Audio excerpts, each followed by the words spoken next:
Hey, y'all, and welcome to another episode of the Millennial Management Podcast. I am your host, Brandy, the Millennial Manager, and today is Monday, bitch, inside of Patreon. If you are outside of Patreon, it's motherfucking Wednesday, bitch. No matter what day you are listening, I hope you are having a good ass day. I want to say a special shout out to Patreon for supporting our podcast and keeping the podcast going. I want to say thank you very much. Now, today's episode is going to kind of go back in time. I think we did the 10 hell no's of the workplace, like maybe about 3 or 4 months ago. It could have been a little bit longer, but I have new ones. And I'm like, okay, we need to do an updated list of the hell no's in the workplace. Now, some of these revolve around management, specifically like things that you see from management that will make you want to run from the fucking hills. Okay, you want to get away from this place, or also just the overall environment. Okay, so what we're going to talk about today is 10 more hell no's in the workplace. Number one, bitch, the we are a family guilt trip. Okay, when a company insists that they are your family or we are a family, it's often code for we want you to have no boundaries. We want you to work late. We want you to work for free. And we want to motherfucking abuse your ass. Okay, we don't ever want to hear you complain because you're going to be letting the family down. And we're a family. And let me tell you something, bitch. Professionalism requires boundaries. That's how we know what is professional and what is not. Okay? That is how we can separate unprofessional behavior and professional behavior. Okay? Families cannot fire you because you are doing bad. Your motherfucking job can. So don't ever, okay, feel like you are a family member inside of a workplace dynamic, because you're not, bitch, and they will fire your ass the minute that you do not do what the fuck they want. So do not ever drink that Kool-Aid. Do you hear me, ho? Thank you. Let's go to number 2. Weaponized incompetence. Y'all, this is more so, it can come from any area, okay? This can come from your management, who is acting like they are slow and they don't know what the fuck is going on. Or you can have an employee who is acting like they are slow and they don't know what the fuck is going on. You can have a coworker, okay, who is acting very turtle and acting like they don't understand or they don't comprehend. And I'm going to tell you right now, weaponized incompetence has no place in front of me, because I will call that shit out. I will call it out. What do you mean you don't know? Even if you don't know the answer to this, you know where to find it, right? Because I am not your fucking encyclopedia. I am not Google. You need to get to it, my friend. So this is when a colleague, a boss, an employee constantly pretends like they don't know how to do basic tasks like formatting a spreadsheet, shit that they do every single day using a copier, just so somebody else, usually you, okay, will do it for them. This is a subtle form of exploitation. And you also see this in these family dynamics that I just talked about, where people act like they are fucking ignorant and don't know what the fuck is going on. They do know what the fuck is going on. And they are very they're able to do the work. They don't want to do the work because that means I actually have to apply effort, and that means that I actually have to show up. They don't want to fucking do that, okay? They want to coast. And if you do not stop them in their tracks, they will continue to do this. So you'll have people emailing you constantly about how to do certain things that you have already shown them. I would continue forwarding them the instructions of what you showed them. I'm not going to do this. You're going to do it. If you don't want to read, bitch, that's not my motherfucking problem. Read through the instructions and figure out how to attack this situation. I am not your problem solver. I'm not fucking Olivia Pope, okay? You're going to have to start acting like that. This is where the boundaries part comes in, because you have to have boundaries in places like this. Otherwise, you will get used and abused, okay? So you need to start putting those fucking boundaries up. Number 3, you're always on, all right? If your boss texts you at 9 p.m. at night on a Saturday for a non-emergency issue, expecting an immediate response from you, you bet not send no motherfucking reply, bitch. There is nothing going on at 9 o'clock inside of fucking corporate America that needs to be addressed. Nothing. Nothing, okay? Just because you have a cell phone, even if they offer to pay it, I will run, okay? Don't ever work for somebody that's offering to pay your motherfucking phone bill, because that means they want to abuse you, okay?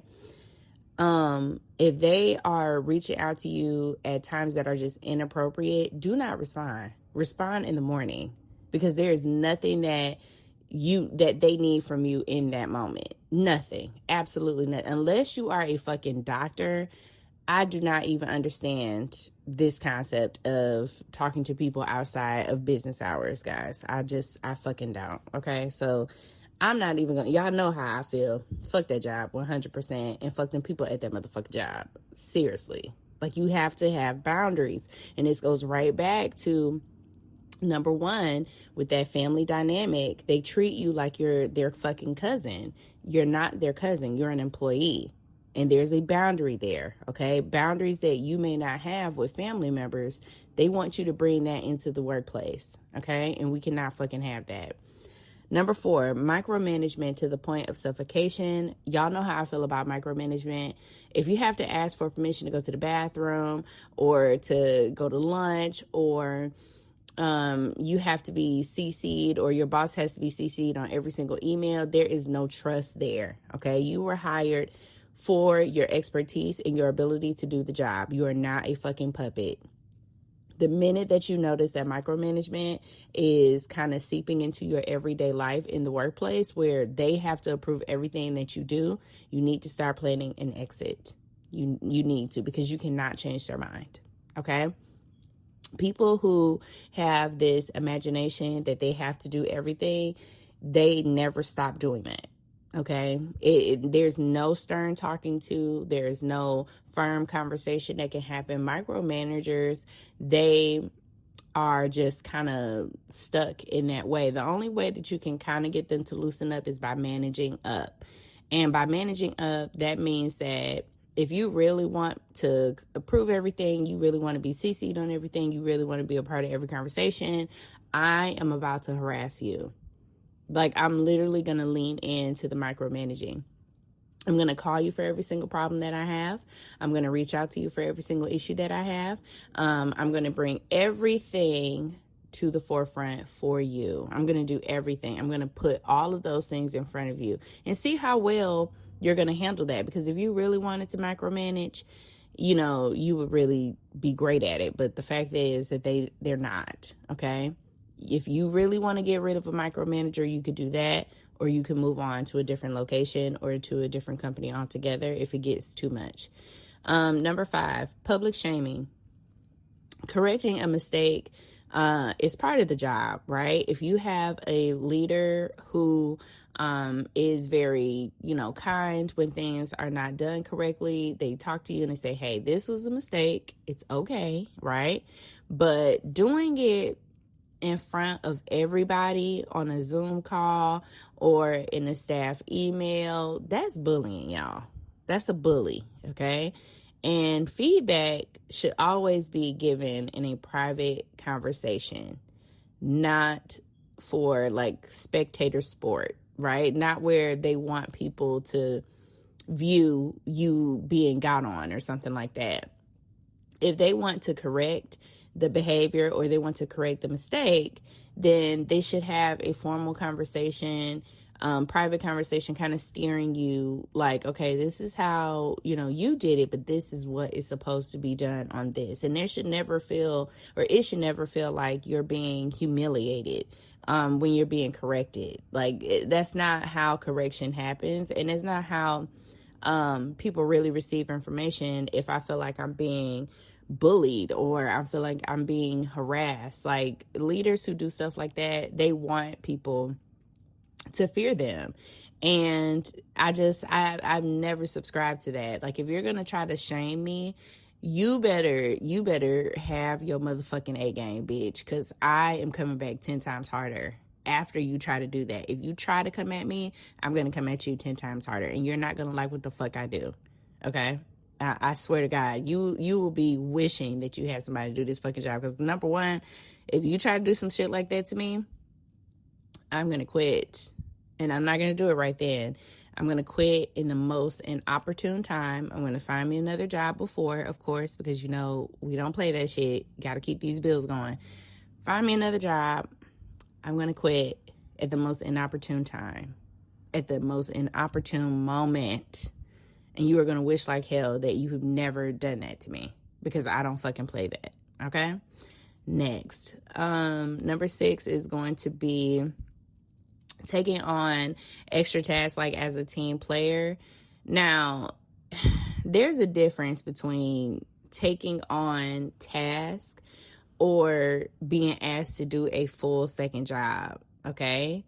Taking on a second job, taking on a second level of responsibilities without a title change, without a raise, is exploitation. If the job level or the job responsibility doubles, but the paycheck stays the same, that is a hell motherfucking no. Okay? No. And it's different when it's like, oh, do you think you can send out this email? Or, you know, it is like little things like that that happen periodically. I have no issue with that at all, because it is a team environment.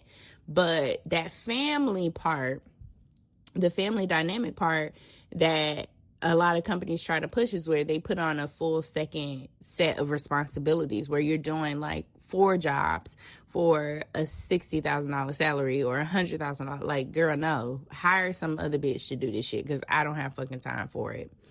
Number 7, gaslighting. When leadership tells you that everything is fine while the company is literally sinking, okay? They're not able to make payroll. They are not able to give bonuses or raises. They tell you that they never agreed to the raise, despite it being on your performance review. They are gaslighting you, and trusting your eyes and ears are essential for your sanity. Make sure you keep documentation of any conversations that you have regarding your career. Okay, any conversations that you have with your boss should be notated or documented on a separate file. So I remember telling you guys about work receipts, WRK receipts. They have a free platform that allows you to document your promotions, any type of pay increases, if there's been a change like in your job, not just the bad things. They also allow you to keep track of those things. So when you have performance reviews, you need to document what your manager's response was, what was HR's response to the proposed raise, what was documented when they say the changes to your performance.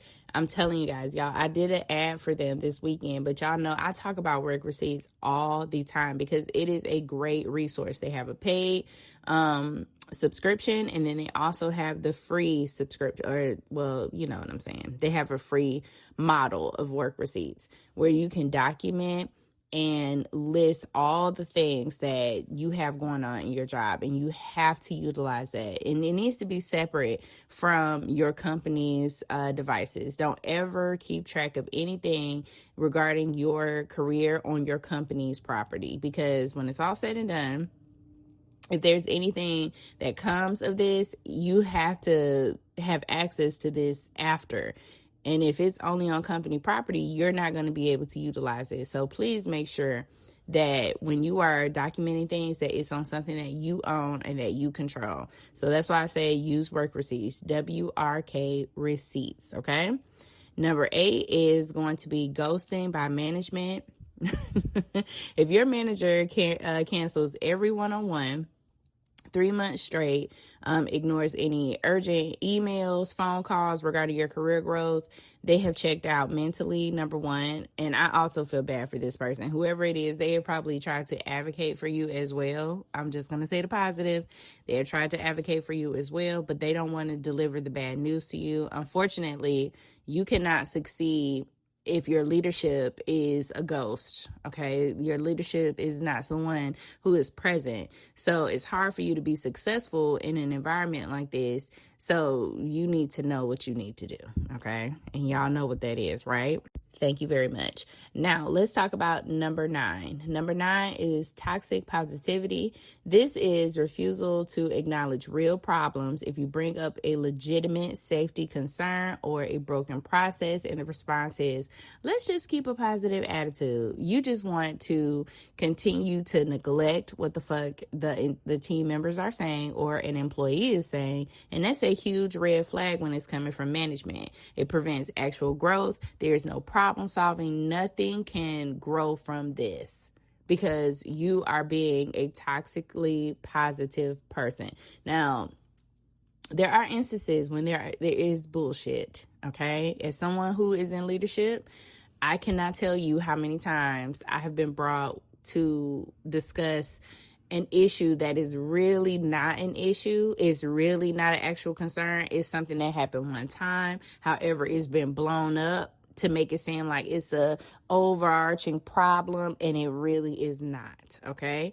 But also the way that you receive the information and being able to use discernment to know the difference between the two, because there are actual problems and then there's bullshit, okay? And you need to be able to decipher which is which, okay? And if you struggle with that, bitch, write down what the fuck is being said, and then don't give them like a final response in that moment. Write down what's being said and take it with you and review what was being communicated and then make a decision from there. Okay, has this happened more than one time? Is this a reoccurring issue? Especially like the demeanor or attitude of the person who's bringing it forth. If they are extremely rah-rah, like it just, you got a lot of energy behind this and it doesn't make a whole lot of sense, it's not that. It's not that. And they really don't want to say what the real problem is, because the problem is probably sitting next to them. But we're not going to go there, okay? A lot of problems stem from employee to employee. And it's not necessarily, y'all know what the fuck I'm saying. Y'all know what the fuck I'm saying, okay? It is very interesting to see shit play out like that, where it's all of a sudden it's an issue between the managers and employees, but really the problem is not management. The problem is employee to employee. But because they're on the same side, they don't really want to address what the issue is and who is really causing that problem. So trying to group up against management is the only way that they really can somewhat get to the bottom of that problem. I've seen shit like that happen, and you just have to write it down. If you feel like I can't really address this right now, write down what is being said and take it with you to digest it and see what sticks, see what is real and what is not. My last point is going to be number 10, nepotism, okay, in the inner circle. Y'all, this is so dangerous in work environments, when the best projects, best promotions, bonuses always go to the people who are kissing ass, all right, and who are sitting at the cool kids table regardless of their performance, regardless of their ability to actually do the motherfucking job. You will never win in a game that is rigged like that. And you have to know that. You cannot beat them in this type of environment. There's no smiling that you can do. There's no ass kissing that you can do, because they've already done it and they've kind of solidified that space. And so that's why you have to be careful in work environments that have this inner circle culture, like where there are certain people that the boss kind of interacts with. And I'm not talking about like leadership to leadership. I'm talking about employees, okay, who are very close to management or very close to senior leaders, to the point where it's an inappropriate relationship. And you see that bonuses are given and things are given, and you're not getting anything, even though you're putting forth the same amount of work, or you're working really hard, which you should not be anyway. But you're doing a lot and you're doing more than this other person. However, that part is not being recognized, and it's because you're not in this inner circle. And it's so dangerous to you professionally to say in spaces like this, because you can't really grow, right? It's a rigged system, and the minute that you recognize it for what it truly is, then it's time for you to get the fuck out of there. Okay, bitch? Thank you very much. I really hope that you all enjoyed this episode of another set of hell no's in the motherfucking workplace. Totally unacceptable behaviors. Please let me know if you have some things that you really would like for me to discuss. If you have your emails, remember our email episodes come out on Fridays or Wednesdays inside of Patreon. So any unacceptable behaviors that kind of mirror this that you want to include in an email this week, go ahead and send those over to the THEE management pod, okay, POD, at gmail.com, or you can send your questions over via text 313-242-7662. Again, you can send your text messages over to that number, or you can send things over via email. And that's going to be it for today, bitch. I hope you have a good motherfucking day, and I'll see your ass later. Bye. If you like the show, please take a moment to rate, review, and subscribe. It really does help the show to grow. Thank you for listening.